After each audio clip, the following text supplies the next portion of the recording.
Olá, boa noite a todos. Antes de efetivamente iniciarmos a nossa teleaula de hoje, eu tenho dois recados a dar para vocês. O primeiro é em relação à prova de segunda chamada, né? Então, você aluno que solicitou a segunda chamada, né? Ou tem recuperação hoje, mas não poderá realizar a prova devido ao sistema estar instável, informamos que uma nova data será agendada mediante solicitação do polo para a coordenação de curso. Então, você que teria a prova de segunda chamada ou de recuperação hoje, né, e que não poderá fazer devido à instabilidade no sistema, então será agendada uma segunda chamada, né, uma nova data, na verdade, será agendada uma nova data para essas provas, mediante solicitação no polo, ok? Então, fiquem tranquilos, né, que vocês terão uma nova data para realizar essa prova. E mediante essa instabilidade do sistema, né, os nossos chats eles não estão funcionando. Porém, observem lá no quadro, existe então uma outra alternativa para que vocês possam acessar os chats. Então, eu peço que os tutores, né, observem bem aí no quadro.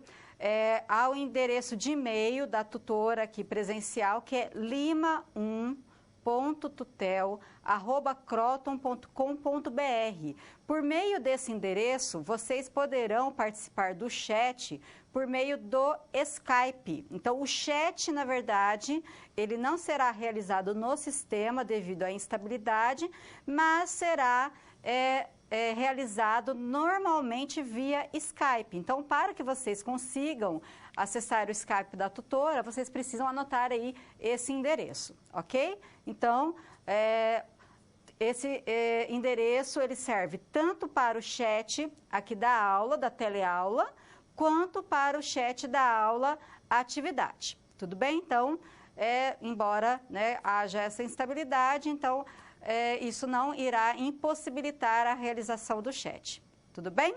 Agora, vamos efetivamente, então, iniciar a aula de hoje. Quero lembrá-los que a nossa disciplina é a disciplina de morfossintaxe da língua portuguesa.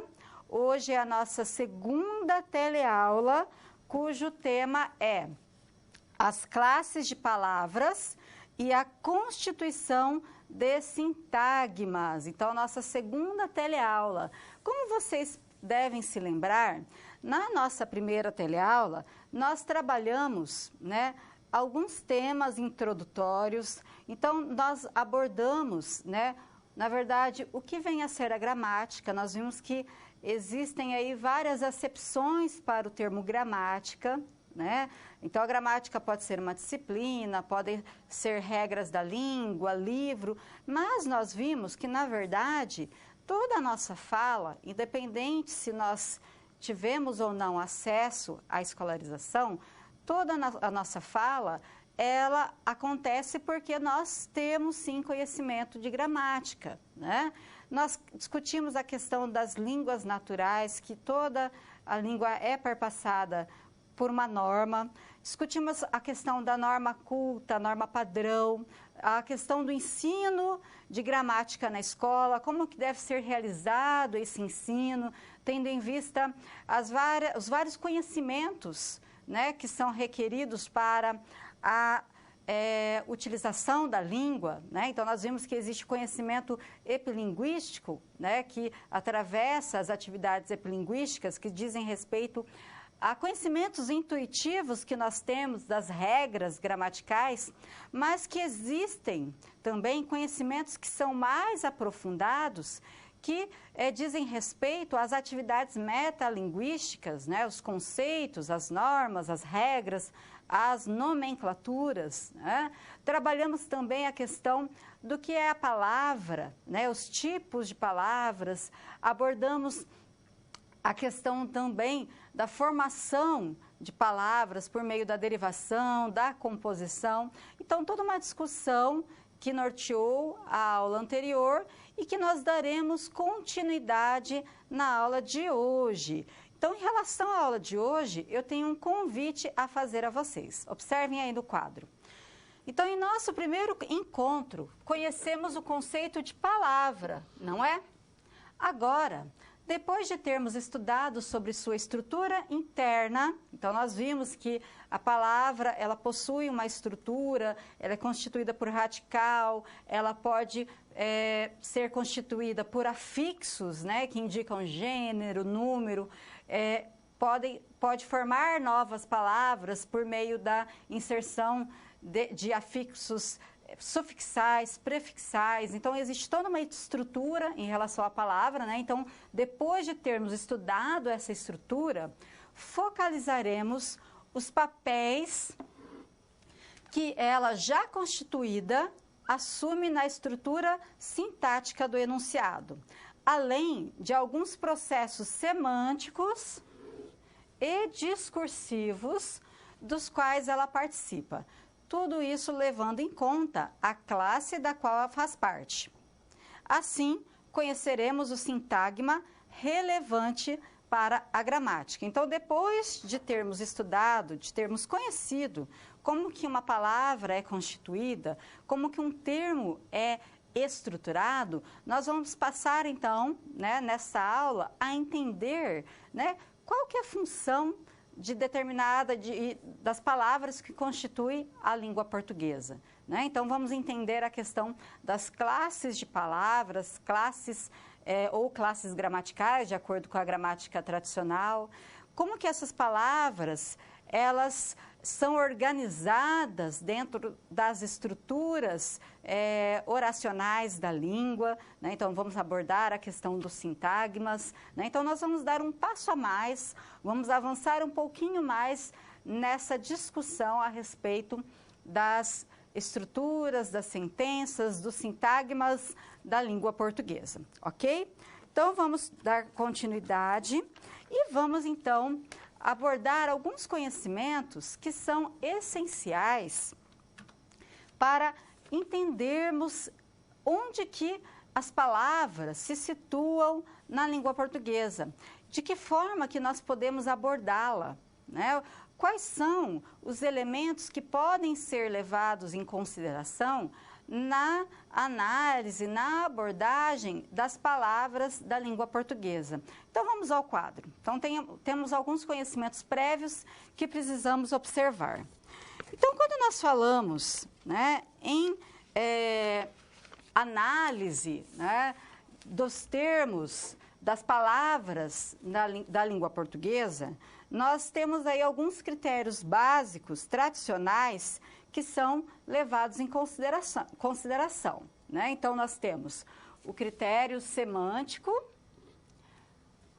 o morfológico e o sintático. Vocês se lembram lá na primeira aula que nós vimos alguns níveis de análise da linguagem.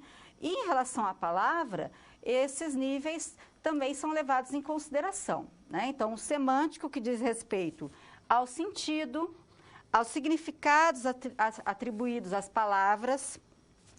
O morfológico, que diz respeito à forma, ou seja, as características de variação, se aquela palavra ela recebe ou não recebe algum afixo em sua estrutura, as categorias gramaticais das quais a determinada palavra se insere, né?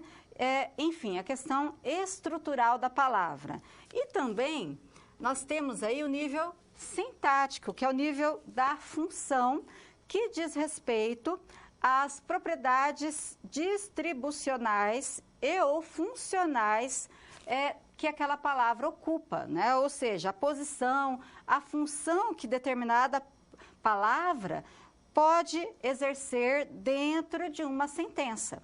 Esses são critérios tradicionais para a classificação das palavras, né? Então, nós, né, classificamos as palavras de acordo com características comuns, né? Então, as palavras, por exemplo, que servem para nomear os seres, para nomear os lugares, para nomear os objetos, para nomear os sentimentos. Então, nós agrupamos todas essas palavras que têm essa função de nomear em um grupo específico, que no caso é o grupo dos substantivos. Então, vamos continuar lá no quadro. Então, se nós pensarmos em substantivos, deixa eu voltar lá um pouquinho. Voltando lá naquele quadro. Então, se eu pensar, por exemplo, no substantivo, tendo em vista esses 3 níveis, né? Em relação ao nível semântico, qual que é a função do substantivo, né? Qual que é o sentido que ele exerce? O sentido, a função de nomear as coisas, nomear os seres.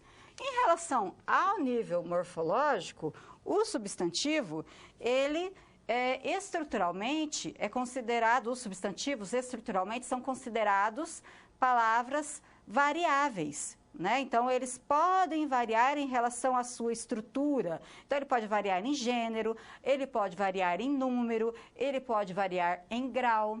Em relação ao nível sintático, o que acontece com o substantivo? Ele exerce funções centrais, né? Por exemplo, na posição de sujeito. Então, se eu falar, por exemplo, uma frase assim: aquela linda menina gosta de português, por exemplo.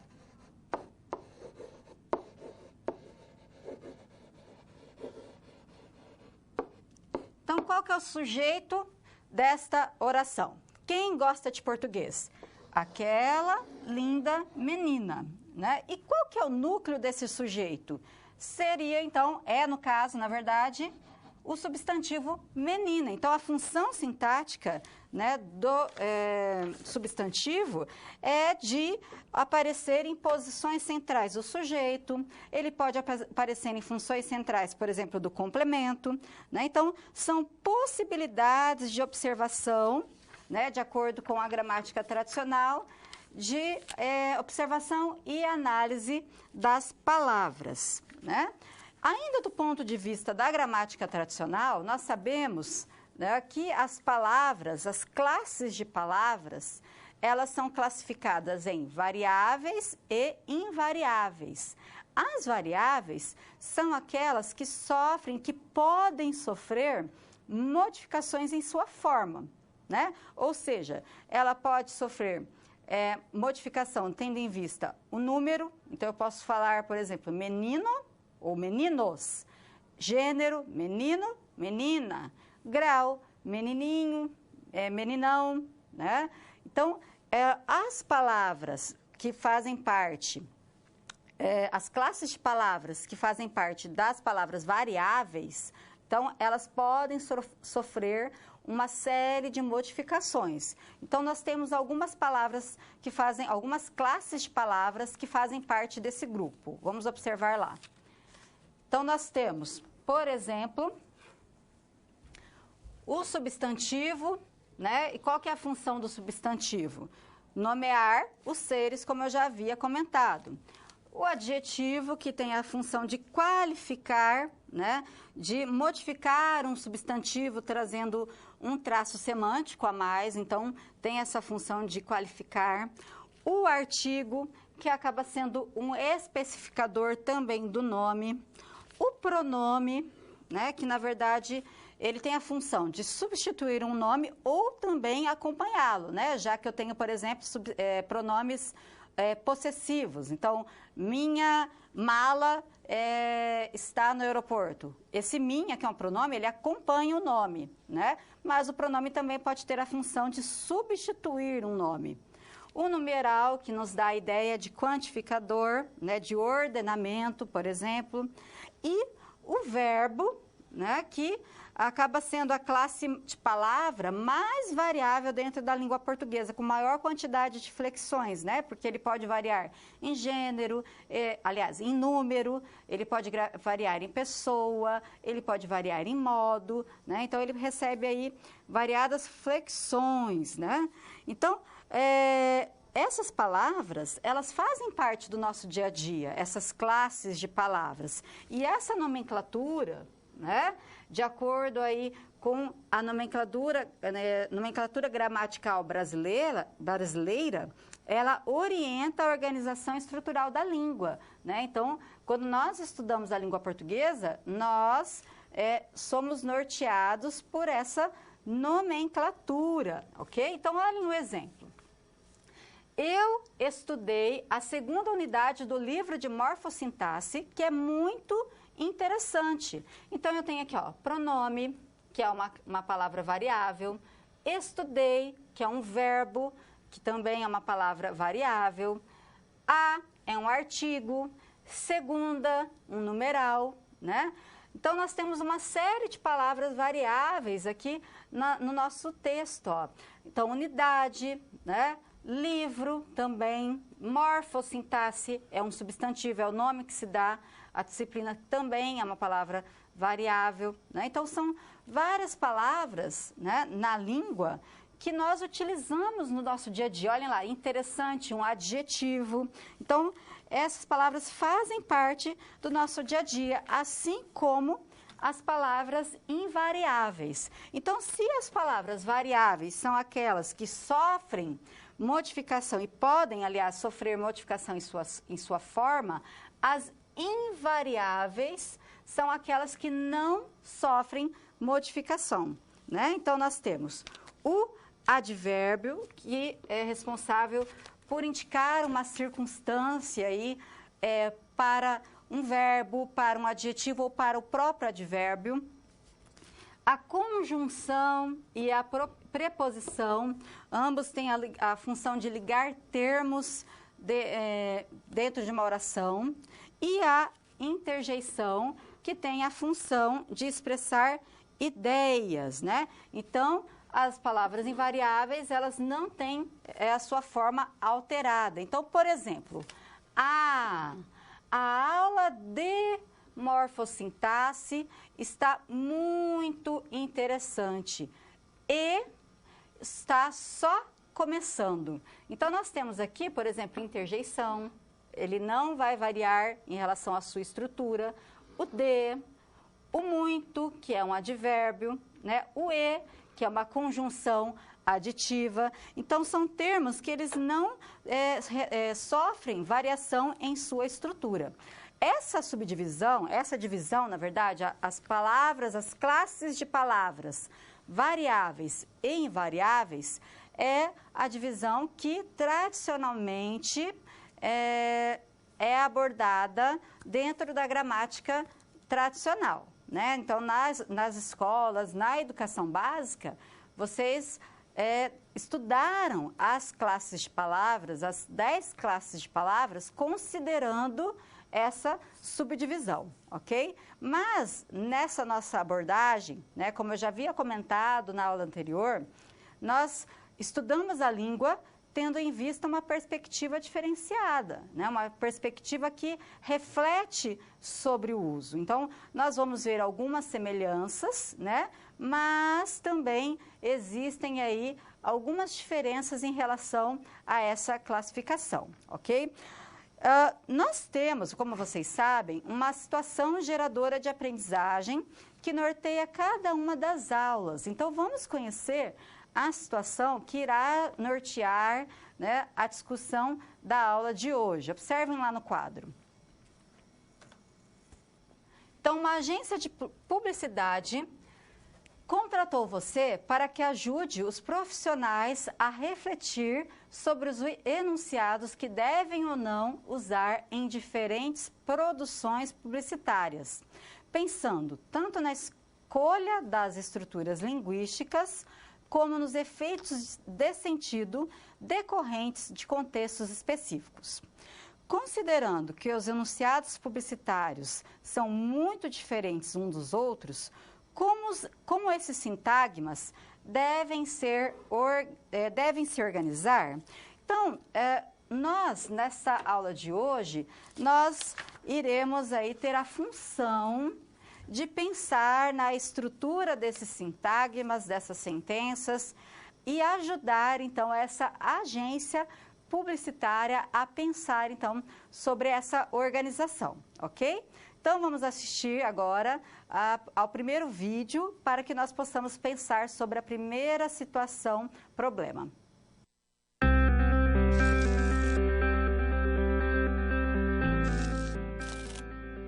Olá, tudo bem? Espero que esteja gostando dessa aula.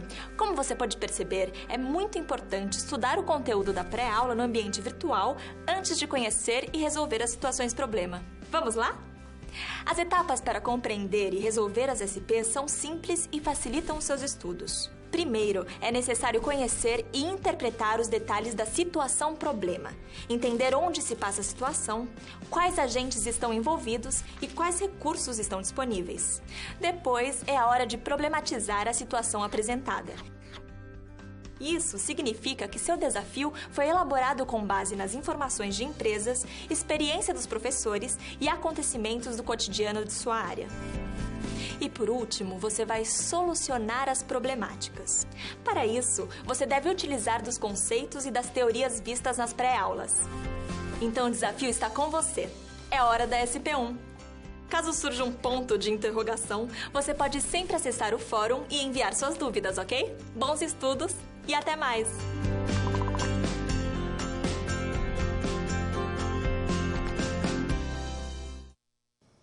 Olá, pessoal!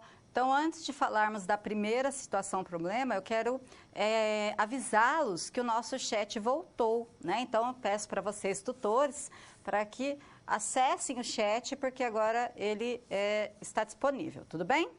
Então, vamos ler, né? Vamos lá para a primeira situação problema desta aula. Qual que é o foco, então, desta primeira situação? São as palavras de classe fechada. Então, vamos ler.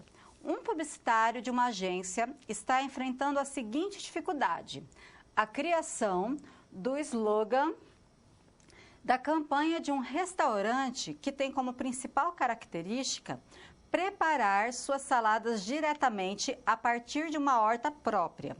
O cliente quer um slogan bastante curto, sem verbos, que reflita o diferencial do restaurante. Então, nós temos aí o desafio da comunicação sem verbos, né? Não é muito fácil essa tarefa.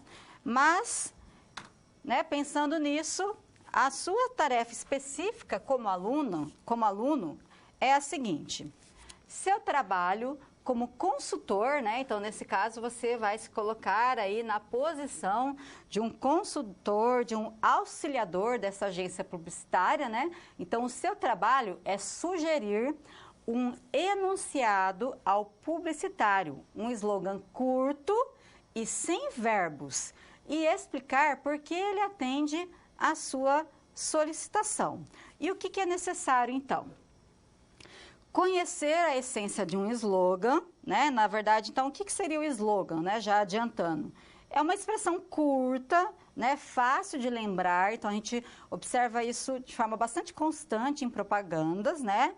É uma frase de efeito, né? Que nos faz lembrar daquele produto, né? Então, conhecer a essência de um slogan, além das noções de sintagma, de referência e de especificadores, né? Então, nós vamos agora começar a trabalhar alguns elementos que nos ajudarão a resolver essa primeira situação problema, né?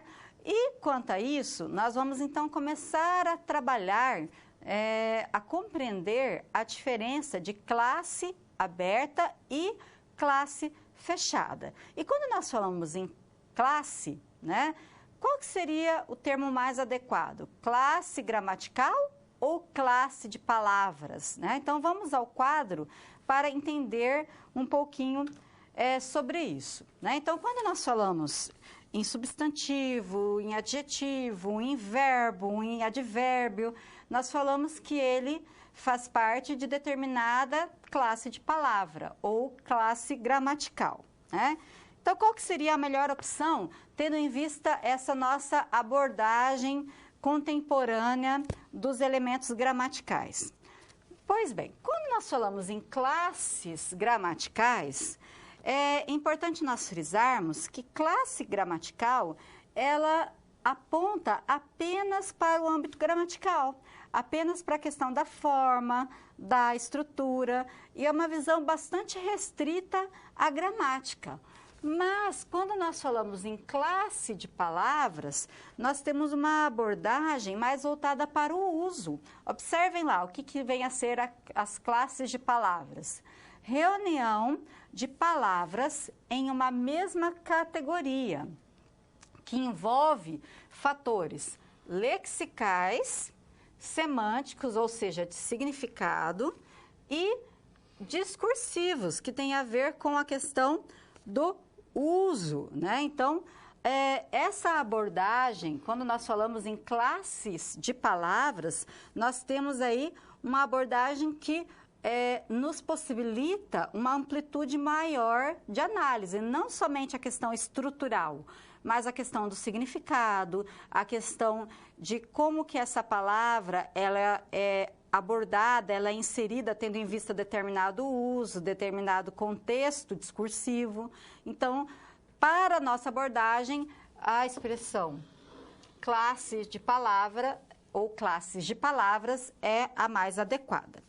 Em relação a essas classes de palavras, né, nós podemos dizer que elas são subdivididas em duas classes, né? Então, nós vimos que, de acordo com a gramática tradicional, as classes de palavras, elas são subdivididas em palavras variáveis e invariáveis, mas para essa abordagem que nós estamos dando, nós temos uma pequena diferença, que as classes de palavras, elas são divididas em palavras de classe fechada, que tem uma maior estabilidade, e palavras de classe aberta, ou seja, que tem baixa estabilidade. Ou seja, né, as palavras de classe aberta, elas estão mais abertas, e por isso o nome aberta, elas estão mais abertas a receberem novos integrantes, né? São as classes de palavras que têm maior possibilidade de receberem novos termos. Então, se nós pensarmos, por exemplo, se pegarmos uma gramática lá da década de 40, lá de 1940, 1950, nós vamos observar que na língua portuguesa existiam um pouco mais de 60 mil termos nesse dicionário, né?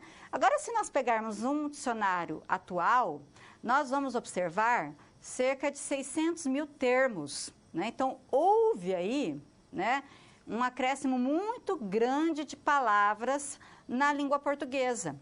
E esse acréscimo, ele aconteceu em substantivos, verbos, né? Então, são classes de palavras que possibilitam aí a inserção de novos termos. Diferentemente, por exemplo, de uma preposição, né? Dificilmente nós vamos ter aí o acréscimo de uma preposição nova, né? Daquelas que nós já conhecemos, né? Então, as preposições, por exemplo, elas entram nas classes de palavras fechadas.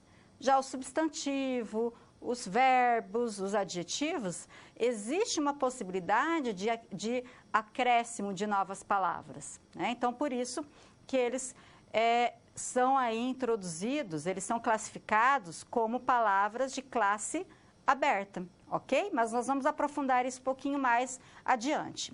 Agora, né, então nós vimos então o nível da palavra, né, a questão estrutural da palavra, como que a palavra se estrutura.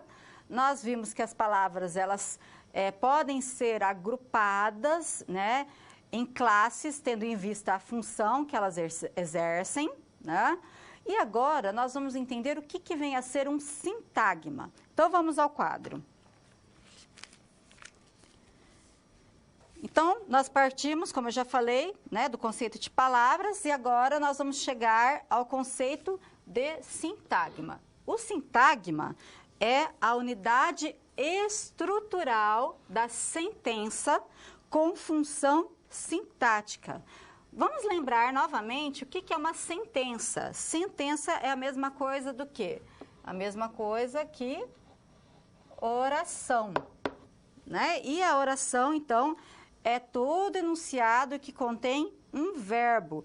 Cada parte da sentença, né, ela é formada por um sintagma, né? Então, a sentença ela é toda dividida em sintagmas. E nós podemos ter sintagmas nominais, sintagma adjetival, sintagma preposicional, sintagma verbal e sintagma adverbial. Só pelo nome a gente já consegue perceber a característica de cada tipo de sintagma, né? Então, sintagma nominal, que tem como núcleo um nome, o sintagma adjetival, que tem como núcleo um adjetivo, preposicional, a preposição, verbal, o verbo e adverbial, os advérbios. E nós temos aí um exemplo de uma estrutura sintagmática.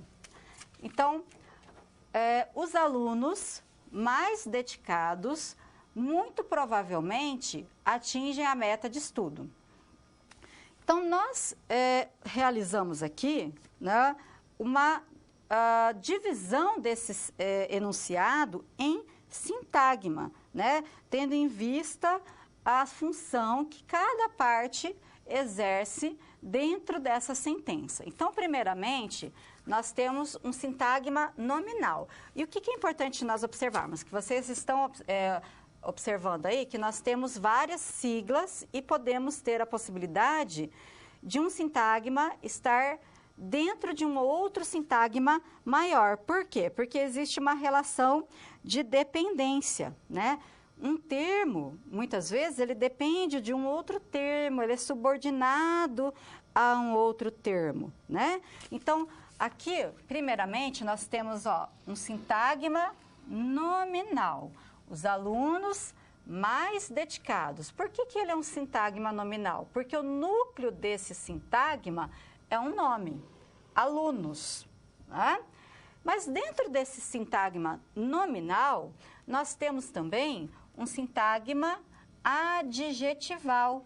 Por quê? Porque a palavra mais forte desse sintagma é um adjetivo, dedicados, né? E esse adjetivo, o que acontece com esse adjetivo ou com esse sintagma adjetival? Ele vai qualificar um outro termo. Ele qualifica quem? Ele qualifica esse nome. Mais dedicados, faz referência a alunos.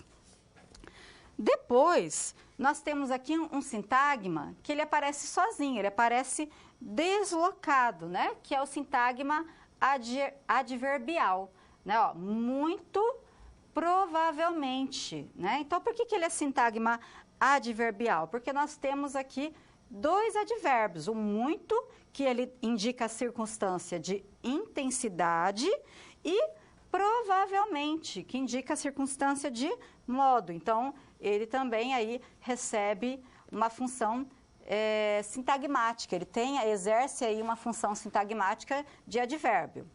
Depois, nós temos um sintagma verbal, né, que é iniciado, então, pelo verbo atingir. Então, atingem a meta de estudo, né? Então, nós temos o sintagma verbal, e dentro desse sintagma verbal, nós temos também outros sintagmas. Então, por exemplo, a meta de estudo, né? Então, nós temos um sintagma nominal, porque nós temos um nome aqui no núcleo desse sintagma.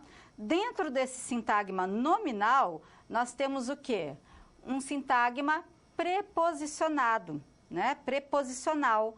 Por quê? Porque ele se inicia com uma preposição, por isso que ele é chamado de sintagma preposicional. O que é importante nós observarmos nessa estrutura sintagmática? A relação de dependência ou de subordinação, né? Então, nós observamos o quê? Né? Que um sintagma é dependente do outro. Então, os alunos mais dedicados. Mais dedicados, ele é dependente do quê? Dos alunos, porque eles estão, esse sintagma, na verdade, ele está o quê? Qualificando esse termo anterior, né? Muito provavelmente, o quê? Atinge a meta de estudo. Então, um sintagma depende do outro, né? Então, dentro de sintagma, a gente observa que existem outros sintagmas, né? E o que é importante? Que cada um desses sintagmas, eles têm uma estrutura específica. Então, vamos observar qual que é a estrutura de cada um dos tipos de sintagmas, né? Então, toda vez que eu mostrei ali naquele exemplo um tipo de sintagma, eu apontei uma palavra mais forte, né? Uma palavra mais importante. Essa palavra mais importante é o que nós chamamos de núcleo. E o núcleo, ele vai poder ter elementos tanto na margem esquerda quanto na margem direita, depende do tipo de sintagma. Na margem esquerda, nós temos os especificadores, né? Um termo especificador. E na margem direita, nós temos um termo complementador, ok? Então, até aqui, nós vimos alguns conceitos importantes, né? Que nos ajudam aí a resolver a situação problema, né? A partir de agora, né? Então, a gente entendeu, na verdade, o que é a estrutura do sintagma, nós entendemos, né, que existem vários tipos de sintagmas, e a partir de agora, então, nós vamos partir para compreender a classe, né, as classes fechadas, né, e entender a função, né, dos elementos que compõem as classes fechadas, ou como elemento nuclear, ou como elemento de margem esquerda, ou de margem direita do núcleo do sintagma. Então, vamos ao quadro. Então, classes fechadas são classes de palavras não propensas a alterações morfológicas, a derivação, né? Então, observem lá. Então, nós temos os especificadores, os pronomes, as palavras que, as preposições e as conjunções. Então, essas palavras, né, elas não mudam muito. Elas não vão mudar muito em relação à sua estrutura e, sobretudo, elas não irão incorporar novos termos, né? Então, dificilmente a gente observa uma nova conjunção na língua.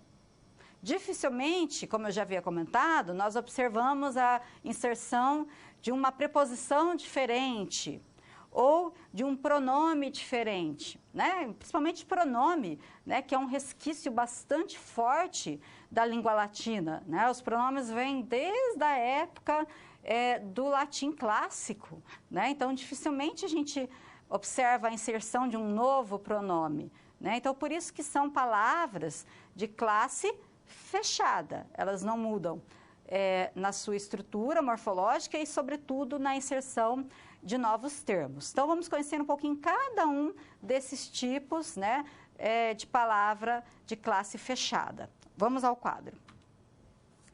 Então, primeiramente, nós temos os especificadores, que podem ser artigos definidos e indefinidos, que é importante salientar que eles vão sempre ocorrer na margem esquerda de substantivo. Eles sempre vão aparecer antes de um substantivo em um sintagma nominal. Eles sempre vão especificar, por isso que eles são especificadores. Nós podemos ter também os quantificadores indefinidos, que seriam o quê? Os pronomes indefinidos, todos, alguns. Os possessivos, que são os pronomes possessivos, meu, sua, tua, minha. Os demonstrativos, que são aí os pronomes demonstrativos. Este, essa, sua, isso, aquilo, né? Observem o exemplo.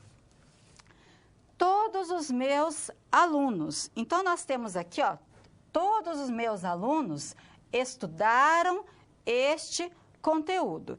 Primeiramente, ó, quem estudou esse conteúdo? Todos os meus alunos. Nós temos aqui, primeiramente, um sintagma nominal, né? E qual que é o núcleo deste sintagma nominal? Alunos, né? Então, é o nome, o substantivo. À margem esquerda deste meu núcleo, nós temos várias palavras que vão especificar este meu núcleo, por isso que são chamados de especificadores. Então, nós temos lá um pronome indefinido todos, nós temos o artigo os, nós temos um pronome possessivo meus, né? Então, todos esses elementos, eles são conhecidos como especificadores porque eles especificam justamente um nome. Eles aparecem à margem esquerda do sintagma nominal. Estudaram este conteúdo. Olhem lá, ó, sintagma nominal de novo, aparecendo na função de complemento do verbo, né? De um sintagma verbal, né? Aqui, então, a gente tem o sintagma verbal e dentro do sintagma verbal, né? Deixa eu colocar bem grandão aqui o meu parênteses. Dentro do sintagma verbal, nós temos um sintagma nominal. Então, nós temos como núcleo a palavra conteúdo e, novamente, nós temos um especificador para este núcleo, que é o pronome demonstrativo este, ok? Continuando, nós temos também como classe fechada os pronomes, né? Alguns tipos de pronomes. Então, nós temos os pronomes pessoais, né? Eu, nós, eles, que são os pronomes pessoais de caso reto, o me, te, né, etc., que são os pronomes de caso oblíquo. Temos também pronomes demonstrativos neutros, isso, aquilo, né, que é diferente de este, aquele. Aqui é neutro porque não tem aqui a questão especificada do gênero, por isso que é neutro. Quantificadores indefinidos neutros, tudo, nada, ninguém, né? Então, observe que são invariáveis, né? Esses pronomes, então, só relembrando, né? Qual que é a função do pronome? Eles são usados no lugar de nome, de um substantivo, e como eles são usados no lugar de um nome, principalmente os pessoais, tá? Eles, então, acabam substituindo o núcleo de um sintagma nominal. Então, observem o exemplo. Eu estudei tudo. Então, nós temos lá, primeiramente, um sintagma nominal. E esse sintagma nominal, ele não é preenchido por um substantivo. Qual que é o termo, então, que cumpre o papel do núcleo? É um pronome de caso reto. Pronome pessoal de caso reto. Então, ele ocupa o lugar de um nome, ó. Estudei o quê? Tudo. Né? Então, nós temos novamente um sintagma nominal e esse sintagma nominal, ele é preenchido por um pronome indefinido, tudo. Tá? Outro exemplo. Isso é importante. O que é importante? Isso. Né? De acordo com a gramática tradicional, isso seria o quê? Um sujeito, né? Ou seja, um sintagma nominal, porque o sintagma nominal ele exerce também, ele pode exercer a função de sujeito, ele pode ter a função de complemento, né? Então, nós temos o isso. E o isso, ele é um pronome demonstrativo neutro que ele cumpre, então, também essa função de núcleo do nome. Temos também as palavras que, né? Que são... pode ser aí o que, quem, qual, o que, onde, quando, cujo, que constituem aí sentenças interrogativas, né? E por isso que são formados por pronomes interrogativos ou também por pronomes relativos. Então, por exemplo, qual é o conteúdo? Qual é o quê? É um pronome interrogativo. É este que está no material. Nós temos aqui o que é um pronome relativo, que retoma um termo antecedente, né? E só para relembrar, né? O pronome relativo, então, ele tem essa função de retomar um termo que foi mencionado anteriormente. Essas palavras que, então, elas colaboram com o quê? Com perguntas, né? Ou tem a função de retomar termos, como o caso dos pronomes relativos. Temos também as preposições, né? Que podem, então, qual que é a função das preposições? A função dessas preposições é relacionar o quê? Sintagmas e sentenças, funcionando como núcleo, né, do sintagma preposicionado. E vai ter sempre, observem que interessante, vai ter sempre a margem direita preenchida. Então, exemplo, a aula de morfossintaxe é importante. Então, eu tenho aqui um sintagma nominal, tenho um sintagma verbal, né? Esse sintagma nominal, ele tem como núcleo a palavra, aliás, a palavra aula, né?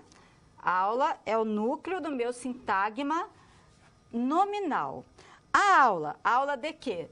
De morfossintaxe. Então, aqui, gente, de morfossintaxe, o que nós temos? Nós temos um sintagma que ele foi introduzido por uma preposição, né? Então, o núcleo desse sintagma é uma preposição. Então, nós temos um sintagma preposicionado, né? E o que vem sempre depois de um sintagma preposicionado? Nós sempre vamos ter algum termo que o complementa, sempre. Então, o sintagma preposicionado sempre vai ter a margem direita preenchida. Então, sempre depois de uma preposição é uma obrigatoriedade nós termos algum termo. Temos também as conjunções, que também têm essa função de relação, né, de relacionar. Então, elas também relacionam sintagmas e sentenças, estabelecendo relações que envolvem ou não envolvem uma determinada dependência, né? Então, eu falei que as preposições, elas têm a função de estabelecer relações, né? E as conjunções também. Só que a diferença é que as conjunções, elas vão ter uma carga semântica muito maior, né? Então, determinada conjunção, ela vai ter uma significação muito maior do que uma preposição, tudo bem? Então, vamos ao quadro conhecer essas conjunções. Então, eu posso ter conjunções integrantes, né, que integram orações. Então, por exemplo, sabemos que o estudo é importante, né? Então, sabemos o quê? Então, nós temos um verbo, né? E esse verbo, ele requer um complemento. Então, como complemento, nós temos uma estrutura aqui oracional iniciada por essa conjunção integrante, que vai ter a função, de acordo com a gramática tradicional, de objeto direto, né? Nós temos também as conjunções coordenativas, né?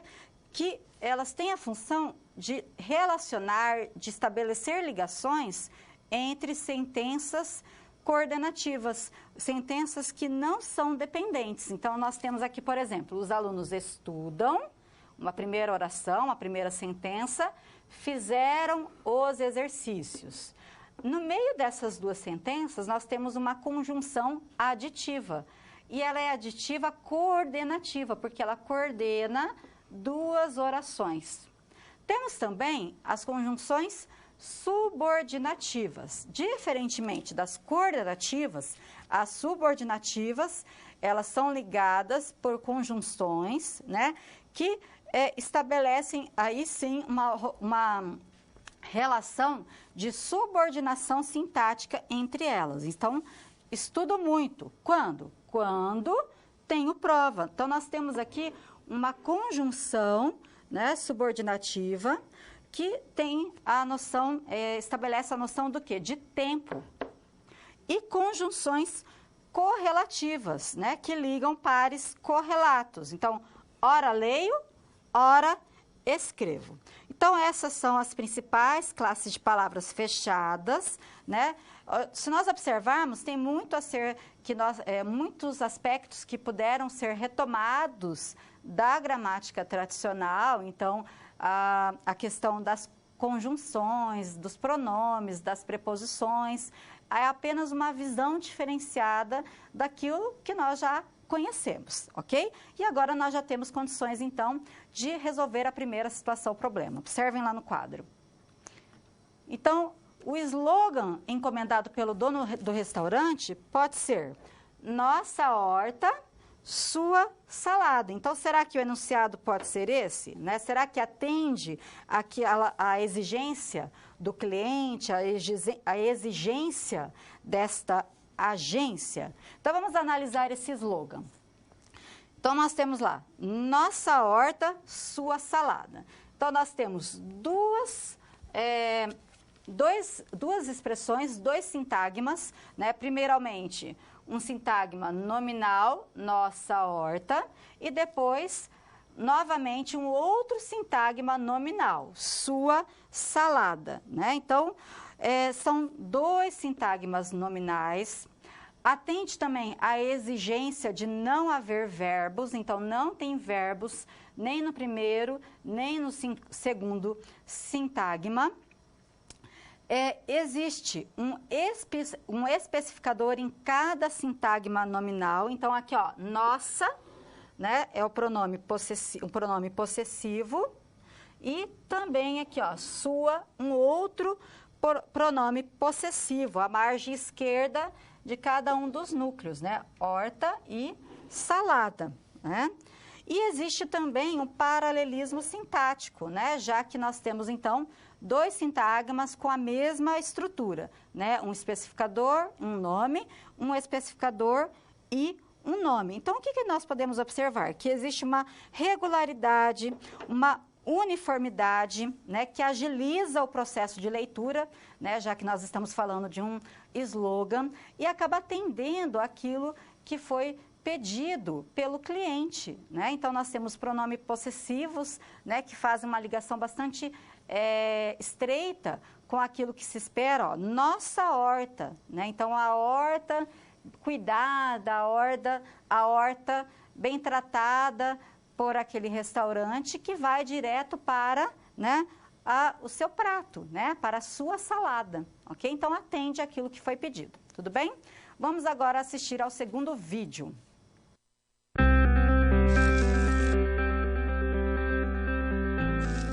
Opa! E aí? Como você se saiu com a primeira SP? Com as dicas que a gente viu, nem ficou difícil, não é mesmo? Você percebeu o caminho traçado para obter uma solução satisfatória? Primeiro, você estuda os conceitos teóricos. Em seguida, você conhece e avalia a situação. E só então, você tem conhecimento suficiente para se empenhar em resolver a situação-problema. Entendeu por que é importante fazer uso de todos os recursos do material didático antes de iniciar as SPs? No ambiente virtual, você encontra textos, web-aulas e vídeos para enriquecer os seus estudos. Vamos para mais um desafio? Boa sorte na SP2 e até mais!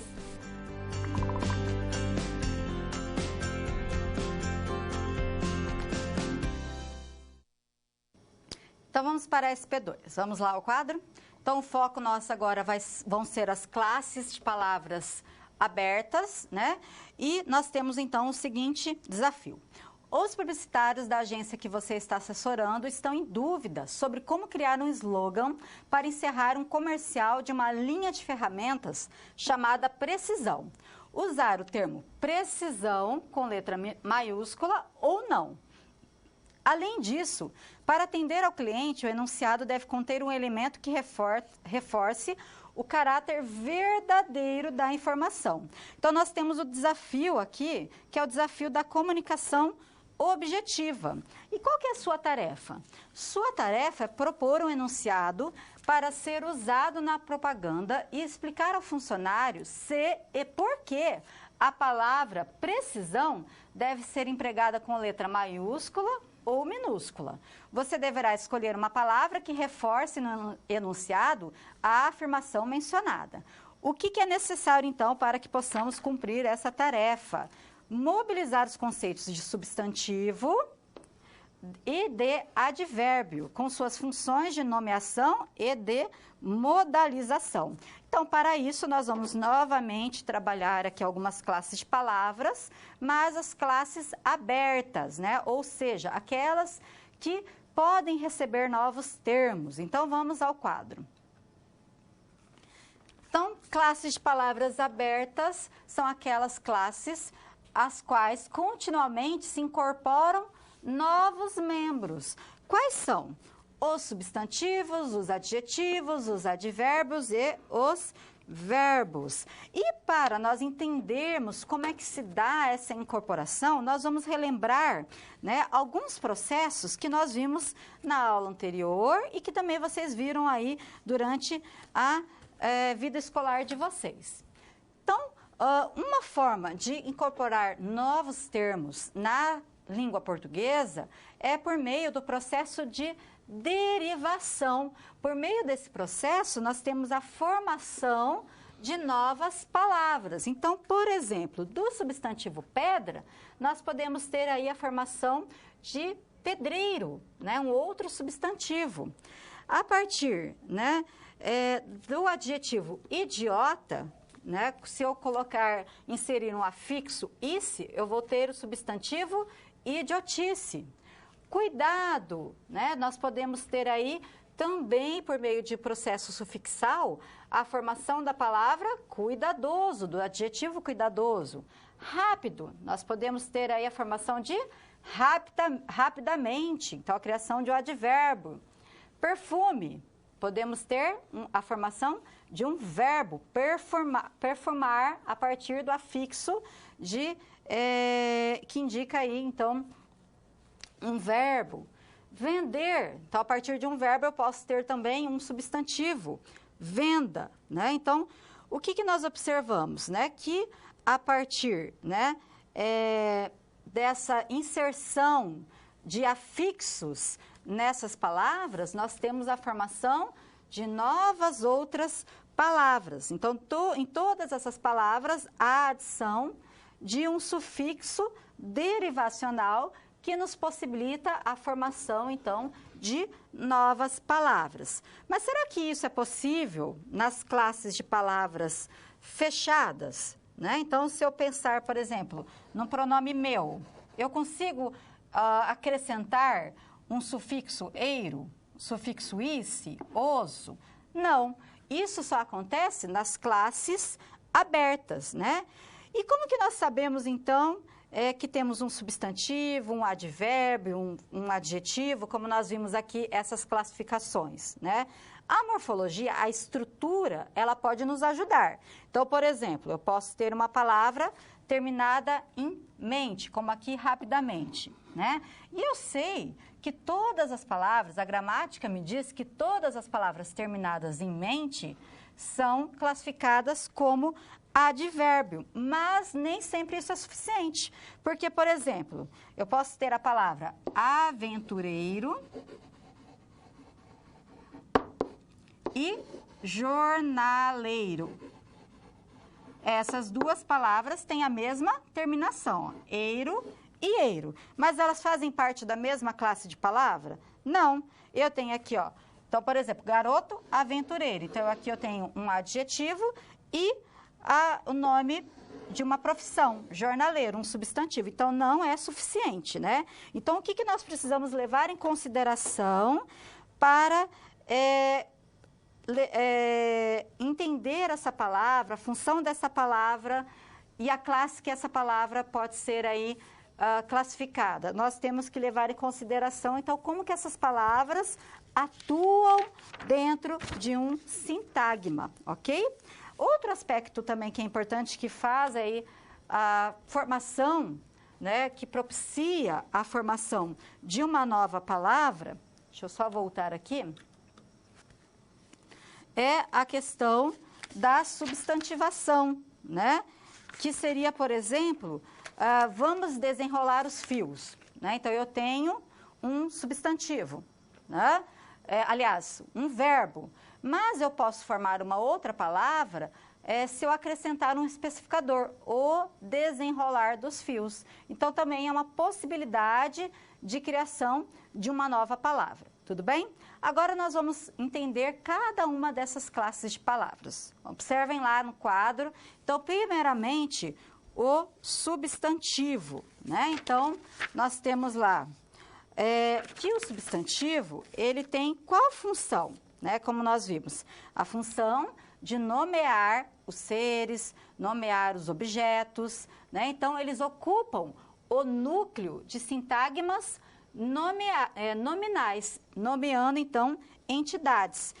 Então, o professor elaborou a aula de morfossintaxe. Então, quem elaborou a aula de morfossintaxe? O professor. Elaborou o quê? A aula de morfossintaxe. Então, eu tenho aqui, né, um sujeito, né, e que esse sujeito, ele aí, nós podemos chamá-lo também de sintagma nominal, e o núcleo desse sujeito é professor. E nós temos também um complemento de um verbo, que é um outro sintagma nominal, cujo núcleo também é um nome. Então, ele tem a função de nomear, ok? Como eu já havia falado, né, o substantivo, ele também pode aí ser criado a partir de processo de conversão, de derivação imprópria. Então, vamos desenrolar os fios e o desenrolar, né? Então, aqui nós temos um verbo e aqui nós temos, então, um substantivo que foi determinado por um artigo. Uma outra classe de palavra é a classe dos adjetivos, que ocupam o núcleo de sintagmas adjetivais, atuando sobre nomes, acrescentando valores semânticos, né? Então, são palavras que têm a função de caracterizar, de qualificar, né? Então, por exemplo, o dedicado aluno realizou os exercícios mais difíceis, né? Então, nós temos aqui um sintagma nominal, mas dentro desse sintagma nominal, nós temos um sintagma adjetival. Aparece, então, a margem esquerda deste núcleo do meu sintagma nominal e tem a função aí de acrescentar um valor semântico. Não é apenas um aluno, é um aluno dedicado, né? A mesma coisa aqui em os exercícios mais difíceis. Então, nós temos dentro deste sintagma nominal um sintagma adjetival, né? E difíceis, então, com a função adjetiva, por isso adjetival, né? Mas algumas palavras, né, nós podemos observar que elas podem migrar de classe de palavras durante a comunicação, né? Então, observem o exemplo. Aqui, nós podemos, aí, essa tirinha, ela pode causar alguma dúvida em relação a alguns termos, se eles são adjetivos ou substantivos. Então, observem. Não está uma manhã maravilhosa, Garfield? Uma bela porcaria. Sabe, Garfield, acho que você é um gato um pouco cínico. Não é verdade. Eu acho que sou um cínico um pouco gato. Então, aqui, primeiramente, nós temos gato, um gato, né? E gato com a função de dar nome a aquele animal. E cínico com a função adjetival. Porém, aqui nesse outro quadrinho, nós temos, eu acho que sou um cínico, aí com a função de substantivo, cínico, um pouco gato, ó, gato exercendo a função de adjetivo. Então, as palavras, elas podem migrar de classe durante a comunicação, né? Por isso que é importante nós entendermos as palavras dentro dos sintagmas, ok? Vamos dar continuidade? Nós temos também os advérbios, que tendem a ser morfologicamente invariáveis, né? Eles não se alteram a sua estrutura e tomam como escopo diferentes elementos da sentença, atuando semanticamente sobre eles. Normalmente, eles atuam, os advérbios, sobre um verbo, ou sobre um outro advérbio, ou sobre um adjetivo. Então, por exemplo, o aluno estudou atentamente os conteúdos, né? Então, nós temos aqui, né, o sintagma adverbial, que ele atua sobre quem? Sobre um verbo, né? Então, sobre um sintagma verbal. Ele altera a circunstância deste verbo. Então, ele não apenas estudou, ele estudou atentamente, né? Então, nós temos aí essa alteração.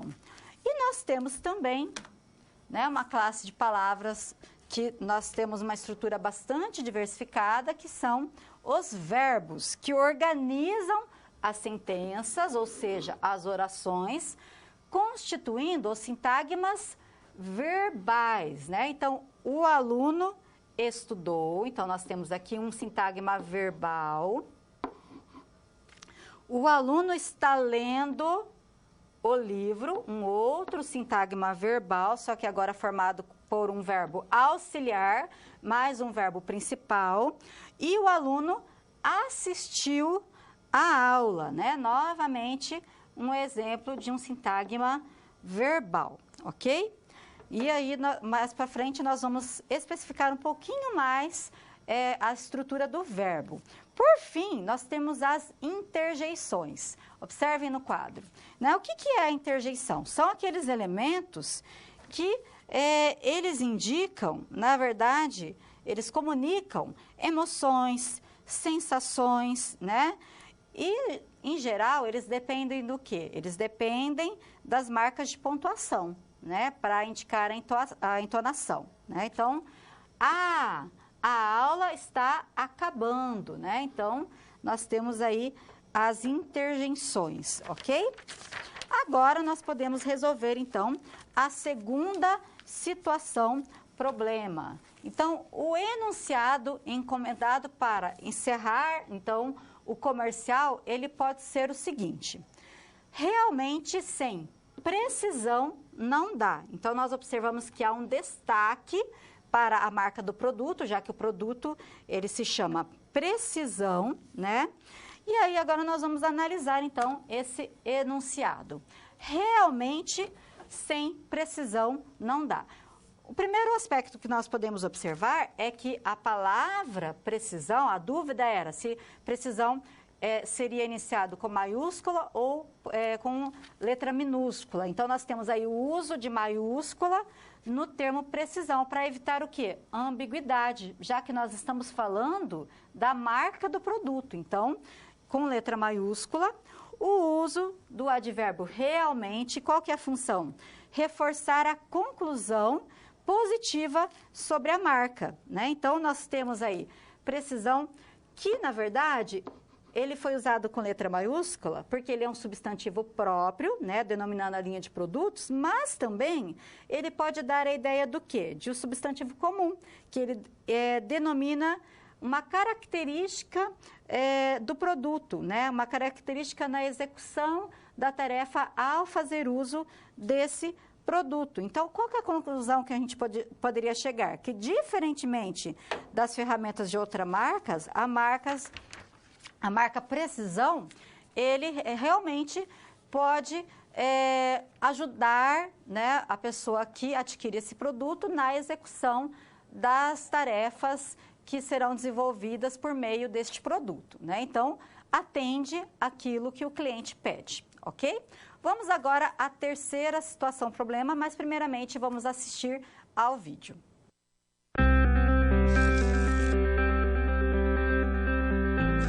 Olá! Agora que você já solucionou 2 das SPs, muitas das teorias vistas na pré-aula fazem mais sentido, não é mesmo? Essa é justamente a função das situações problema, te preparar de forma mais prática para a realidade da vida profissional. Já conhecer algumas das situações que podem surgir no dia a dia faz de você um aluno mais preparado para o mercado de trabalho. Bom, a SP3 já vai começar. Se ficar com dúvida em algo, pode entrar no fórum e enviar sua pergunta, ok? Até mais!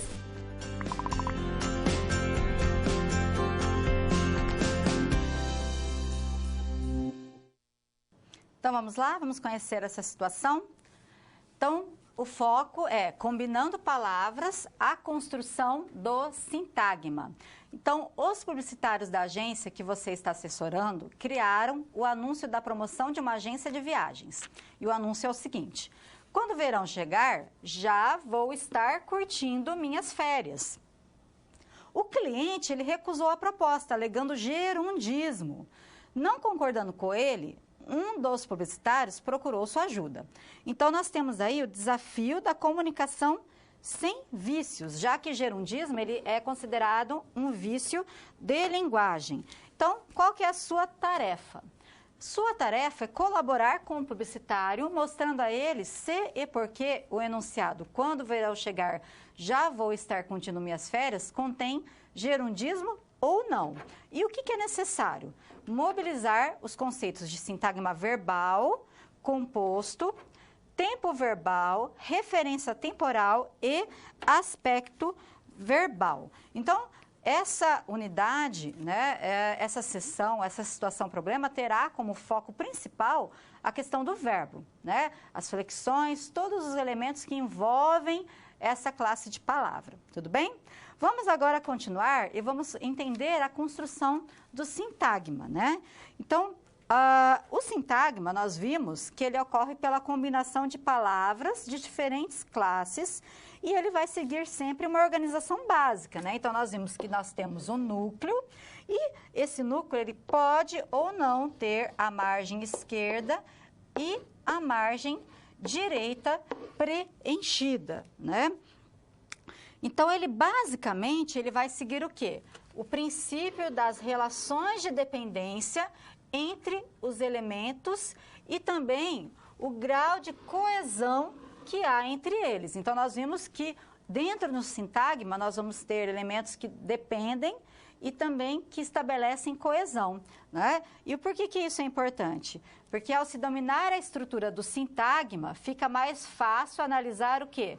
A sentença, lembrando que a sentença é uma oração, então, constituída por verbo, né? Então, vamos dar continuidade. Então, sentença é igual a estrutura com verbo, ok? E a sentença, né? Então, ela vai ter aí propriedades semânticas particulares. Vamos ter traços significativos que fazem diferença em termos de sentido. E nós vamos ter também que o verbo, ele é o núcleo do sintagma verbal, né? De acordo com a gramática tradicional, nós temos que o verbo é a palavra que indica uma ação, estado ou fenômeno na natureza. Mas não é suficiente, né? Nós precisamos entender toda a questão, todos os aspectos que envolvem o verbo para que nós possamos, então, compreender essas propriedades semânticas, ok? Aqui nós temos alguns exemplos de sentenças, cada um com um tipo de sintagma verbal diferente, né? Então, por exemplo, os alunos estudam o conteúdo, então nós temos uma forma simples do verbo, então um sintagma verbal simples. Nós também temos sintagmas verbais compostos, então os alunos estão estudando o conteúdo, então formado por um verbo auxiliar mais um verbo principal. Os alunos vão estudar o conteúdo, os alunos tinham estudado o conteúdo e os alunos vão ter estudado o conteúdo. Aqui dando ideia do quê? De futuro, né? Aqui, ó, os alunos tinham estudado, ideia de passado. Aqui também, ó, vão estudar, né? Ideia também de futuro, né? Então, nós observamos aqui que os verbos, né, eles sempre vão, então, ocupar o núcleo do sintagma verbal, que é uma classe aberta. Em relação à temporalidade, nós temos o seguinte: temporalidade verbal e referência verbal. Os verbos, eles podem indicar situações, tempos, que vão indicar presente, passado ou futuro. Ou, né, também nós podemos dizer que eles podem indicar ações que são realizadas simultaneamente ao momento da fala, posteriormente ao momento da fala ou anteriormente ao momento da fala. Então, por exemplo, os alunos estão estudando o conteúdo, né? É uma estrutura verbal que nos indica o quê? Uma simultaneidade, né? Ao mesmo tempo que eu estou falando, a ação está acontecendo. Mas nós podemos também indicar posterioridade ao momento da fala. Os alunos vão estudar, a ação ainda irá acontecer. Ou também algo que já aconteceu, passado, anterioridade. Os alunos tinham estudado. Observem que nós usamos aqui o mesmo item lexical, né? Estudar, estuda, estudando e estudado, mas com diferentes realizações gramaticais, né? E nós temos aqui também, ó, os alunos estudam o conteúdo. Nesse caso, nós temos uma referência indefinida, né?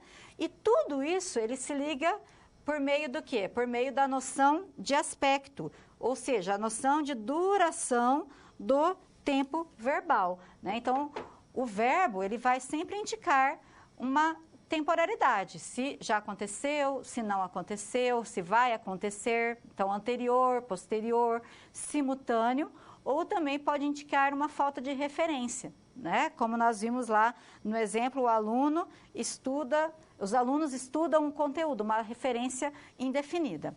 O verbo também, ele pode ser estudado tendo em vista a questão da pessoa e do número, primeira, segunda, terceira pessoa ou número singular ou plural. Vamos ao quadro.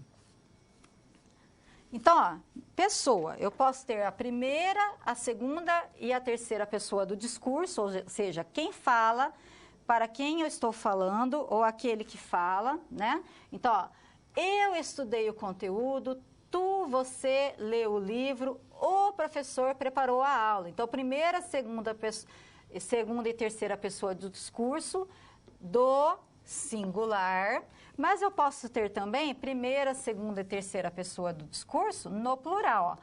Nós fizemos, né, as tarefas, vocês são bons estudantes, os alunos aprenderam morfossintaxe, né? Então, o que é importante nós observarmos? Que o verbo, ele vai sempre se associar à pessoa do discurso, né? Então, a gente tem que sempre observar quem que é o sujeito, né, ao qual esse verbo se relaciona. Se eu tenho um sujeito de primeira pessoa do singular, então o verbo, ele vai se associar a essa pessoa e vai concordar com ela.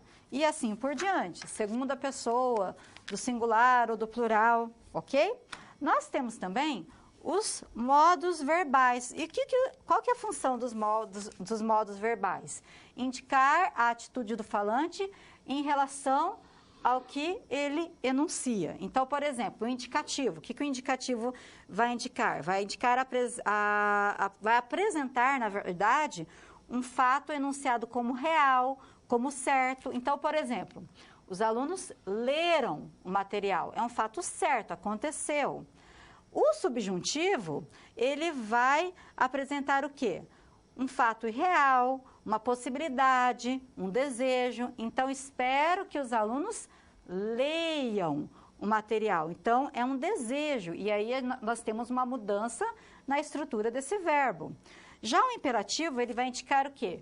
Ordem, pedido. Então, por favor, leiam o material. Então, o verbo, ele se flexiona dependendo, então, da relação que ele vai enunciar. Se ele vai indicar um fato que aconteceu de fato, uma certeza, uma possibilidade, uma ordem, ok? E também nós temos as vozes verbais, né? Que é o mecanismo sintático que permite apresentar de diferentes modos a participação dos argumentos na ação verbal. Então, eu posso ter aí verbos na voz ativa, ou seja, eu vou ter o verbo na voz ativa quando o meu sujeito realizar a ação. Então, os alunos leram o material. Quem realizou a ação? Os alunos, o sujeito. Então, o verbo ele vai estar na voz ativa. Mas eu posso ter também o verbo na voz passiva, que vai indicar que o sujeito ele sofreu a ação. O material foi lido. Então, eu vou ter um verbo auxiliar mais um verbo no particípio, né? Então, o material foi lido pelos alunos.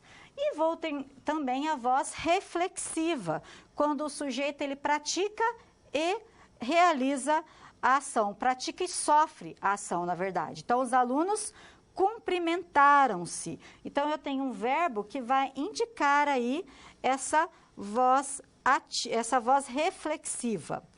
E, por fim, nós temos os argumentos verbais, né? Que são elementos sintáticos que vão estabelecer aí uma relação de dependência com um núcleo sintagmático, né?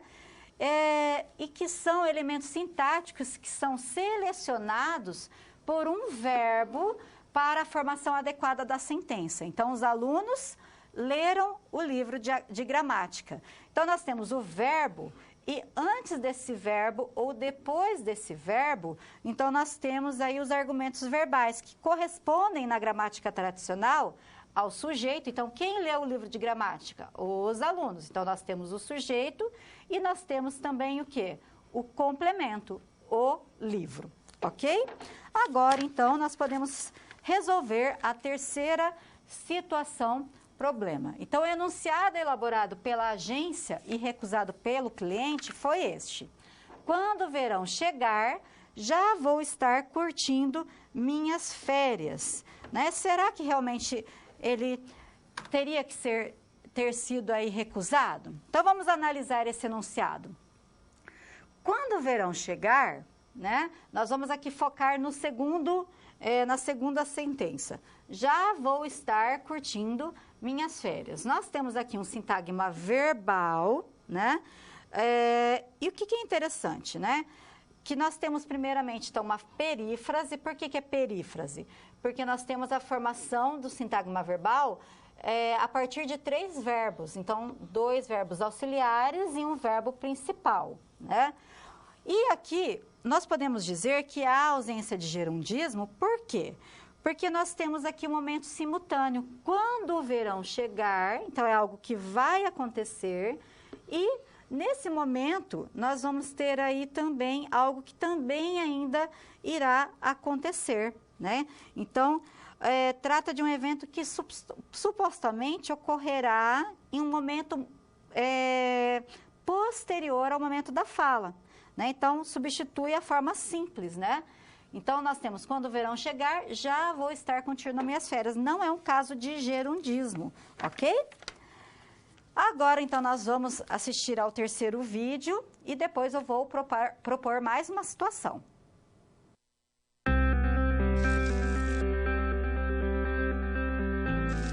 E agora que todos os desafios foram concluídos com sucesso, é hora de refletir sobre o que foi visto.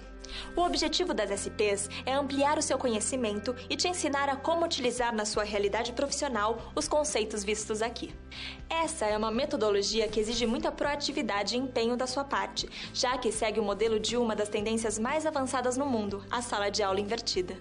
E em contrapartida, vai te transformar num profissional diferenciado e mais qualificado para desempenhar as funções da sua profissão.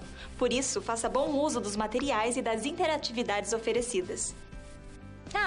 Não deixe de acessar o seu ambiente virtual e completar a sua pós-aula, ok? Cada parte do processo é essencial para a sua aprendizagem. Até mais! Olá, pessoal. Nós temos uma pergunta que diz assim: professora, você pode indicar um livro de gramática para os alunos? Então, na verdade, nós acabamos indicando os autores, né, desses livros. Então, existem vários, né? Nós temos Nicola, Cerejo, Bechara, né? Nani Terra, né? Na verdade, qualquer livro de gramática tradicional, um livro de gramática escolar que você tem em casa, pode ajudá-los, né? A estudar para essa disciplina. Além disso, além de estudar, então, a gramática tradicional, é importante vocês associarem com o conteúdo, né, da disciplina, com o livro que vocês têm aí da disciplina, já que nós estabelecemos uma abordagem um pouco diferenciada, mais voltada para o uso, tudo bem? Agora eu tenho uma outra situação para vocês, né? Observem lá. Então, imagine que você, em uma de suas aulas, é questionado por seus alunos sobre as distinções entre classes de palavras abertas e fechadas e classes de palavras variáveis e invariáveis.